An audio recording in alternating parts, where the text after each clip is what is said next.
So this is National TV broadcasting live from Bujumbura, economic capital city. English News Edition top stories. The AFNL party conducted a parliamentary election campaign on Gita Sahil in the expanded commune of Muhuta. Jackie Bigirimana, president of the AFNL, asked the Bana Marime members of the party who were present to go door to door to encourage even those from other parties to vote for the AFNL at number 11. And crossing borders, Paris Saint-Germain's players celebrated their Champions League victory in the city on Sunday afternoon. After hours, trouble broke out across France. The Ligue 1 club beat Inter Milan 5-0 in the Saturday's final and managed to claim their first Champions League title.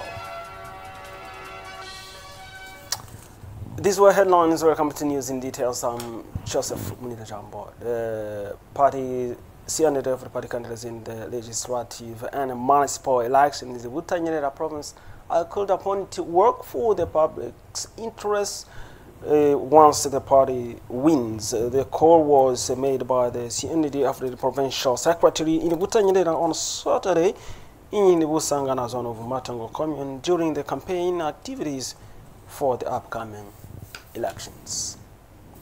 As I said in top stories, the AFNL party conducted a parliamentary election campaign on Gita Sahil in the expanded commune of Muhuta. Jackie Bigirimana, president of the AFNL, asked the Bana Marime members of the party who were present to go door to door to encourage even those from other parties to vote for AFNL at number 11. Fabien Leonisier has more.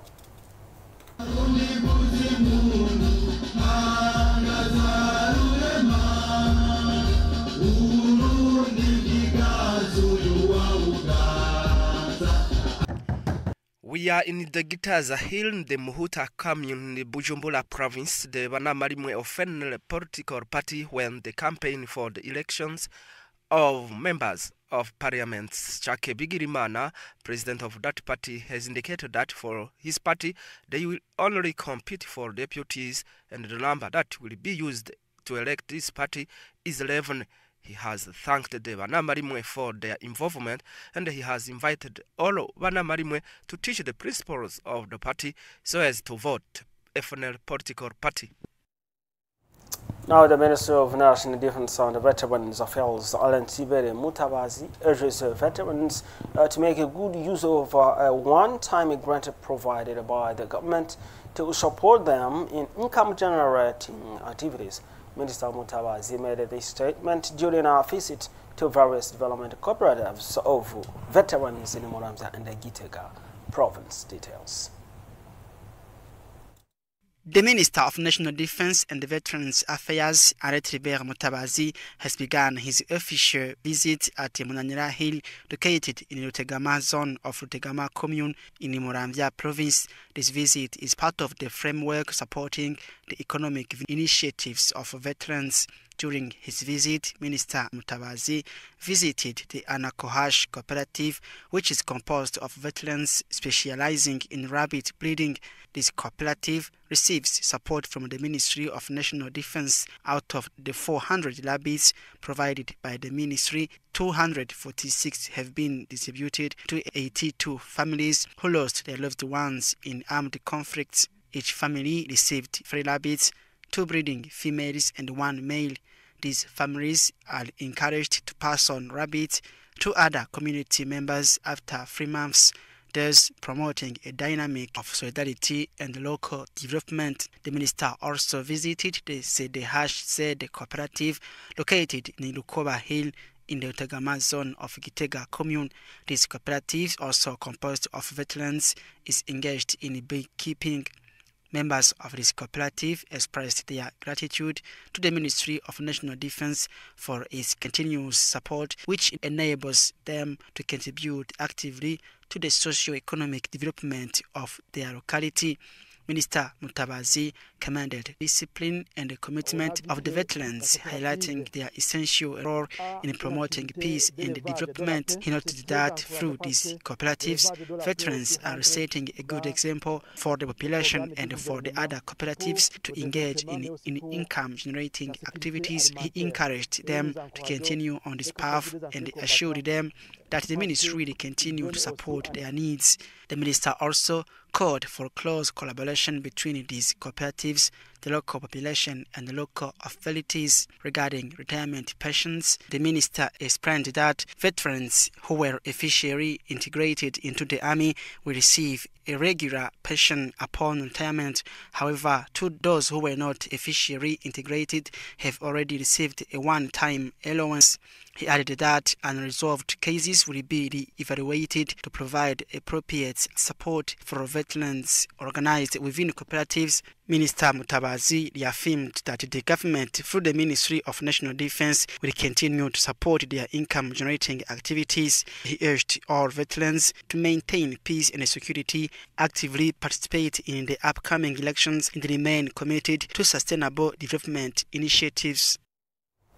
Now we leave Gitera for Rutanana, whereby on a Saturday the community of Pentecostal churches of Burundi, Sepebu, provided a humanitarian aid to Congolese war displayed people sheltered in the Musenyi camp located in Giharo, commune of Rutana province. The assistance was made of both food and non-food items. Apollinaire Hazigamayo, field activity coordinator in the camp, praised this act of generosity. Jackson Irakoze report. This aid consists of more than 50 tons of maize, more than 7 tons of rice, and 6 tons of beans, and also more 100 of jerrycans of cooking oil and blankets. Nicolas Xmana, the Secretary General of the Community of Pentecostal Churches of Burundi, Sepebu in French acronym, stated that this aid was corrected by various missions driven by Christian solidarity and in a response to the government's call for national cohesion. The intention that pushed us to come here in this camp today was just to show the heart of solidarity, to be with these refugees in this camp. We wanted to show the heart of love and to show that we have a compassion. We know that they are passing through difficult times, but we are together. Since they are coming from so far here, we still be like them, human beings. So we wanted to show this heart of supporting each other, as the Bible is saying clearly that we have to help each other. He also thanked the Christians for their commitment and encouraged them to continue the acts of solidarity. My strong message to all the Christians in our community, Pentecostal churches in Burundi, is just to say thank you so much for your wonderful work that you have done. And to tell them that what they have done is just to serve Jesus himself. So I encourage everybody who is listening to me to continue in such a way so that in the future we can also collect something beyond that can come to support again here. One of the refugees who benefited from this aid expressed deep gratitude to Sepebu.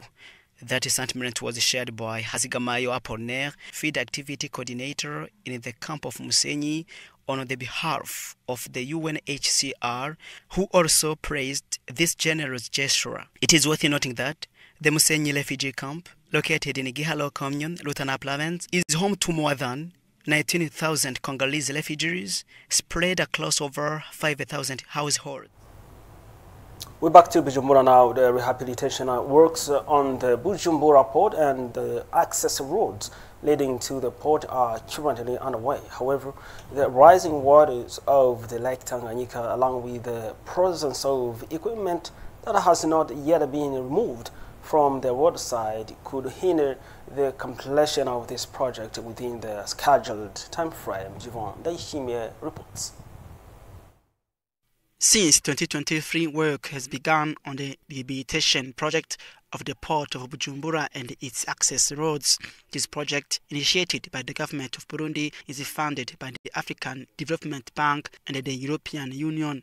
This project aims generally at building a new breakwater, rehabilitating the existing one, constructing a passenger quay, and rehabilitating the roads leading to the port. Currently, on the port side, the Lebanese company KCC, responsible for the works, is continuing the construction of the breakwater and the production of concrete blocks that will be used for the construction of the passenger quay. The necessary materials for rehabilitation have also already been imported. On the road side, the company KCC is working on rehabilitating road number 1, which extends from the United Nations roundabout to the Gikoma River. Vincent Bakire Nzoisaba, the project coordinator, commended the progress already made, but noted that several challenges have arisen during the implementation of the project. Among these challenges on the port side is the rising water level of Lake Tanganyika, which necessitated a change in the breakwater construction plan. On the road side, delays in compensation, delays in the removal of infrastructure built along the road, especially houses, as well as the relocation of Regideso pipes and the cables, PPS cables, and the change in the design of road number 1, which was upgraded to 2 lanes instead of the initially planned single lane, and other challenges. The 5 access roads to the port to be rehabilitated as part of this project are the section from the United Nations roundabout to the Gikoma River, the section from the United Nations roundabout to Metarusa, Kanzigiri Street, Mare Street, and the Far Street, which leads to the port entrance. It is worth noting that the port of Bujumbura was built in 1958, and this is the first time it has undergone rehabilitation. Crossing borders now, Paris Saint-Germain's players celebrated their Champions League victory in the city on Sunday afternoon, hours after trouble broke out across France. The Ligue 1 club beat Inter Milan 5-0 in Saturday's final and managed to claim their first Champions League title. Have a look. With PSG, essentially putting himself, I would say, amongst the Galacticos of other huge managers like Pep Guardiola, Carlos Ancelotti as well, and Jose Mourinho. I wanted to Simon Chadwick, across the channel, football journalist, because just picking up what Jean-Louis was saying, very interesting point here, because we've seen parades familiar in the UK as well, with big moments, Man City in particular. I just wonder, Simon, whether these footballers at this particular point feel they can switch off, relax, because when they relax too much, I'm thinking of Jack Grealish here, it's also a moment the press pick up as well, isn't it? Yeah, it's funny when you started to say that. I was wondering who amongst the PSG squad is Jack Grealish, because there will inevitably be one or two of that nature. But as I'm watching this, I actually feel quite sorry for the players, because they've had a long season. Not just the French League and Champions League football; they've also had international football too. The intensity of preparing for a game of this magnitude, and then actually going and playing and winning, and I would imagine that after the game there were sponsor obligations, there were media interviews, press conferences, they probably drank a little bit, now they had to get back to Paris, and it just goes on and on and on. And for the vast majority of people on the bus right now, they're going to wake up tomorrow morning and have to think about, right, okay, I'm going to go away now and play for the national team. And so we very often talk about how valuable these people are, their transfer fees, their wages and salaries, the commercial incomes they derive from sponsors and others, but they do work incredibly hard. And I'm sure people would say, well, they're paid a lot of money for doing what they do, but physically it takes a toll on your body after a while. What I found really interesting when you were talking about squad value, or the value of a player, is that in an instant that could be over, because if you pick up an injury, if you have to retire from the game, which some players obviously have to do, it could be over in an instant. And similarly for these players, their careers ultimately are very short, maybe 10 years, 15 years, and so this is a rarefied environment in which they live. but I think the nature of the profession, but also the demands on top players are such that they really have to take care of themselves, and their representatives do. But I think also clubs do too, and I know a lot of clubs have player care officials now to take care of not just their physical well-being, but also their psychological well-being as well. Well, that's it for me now. Thanks for watching. Programs continue on Nation TV. Stay tuned and take care.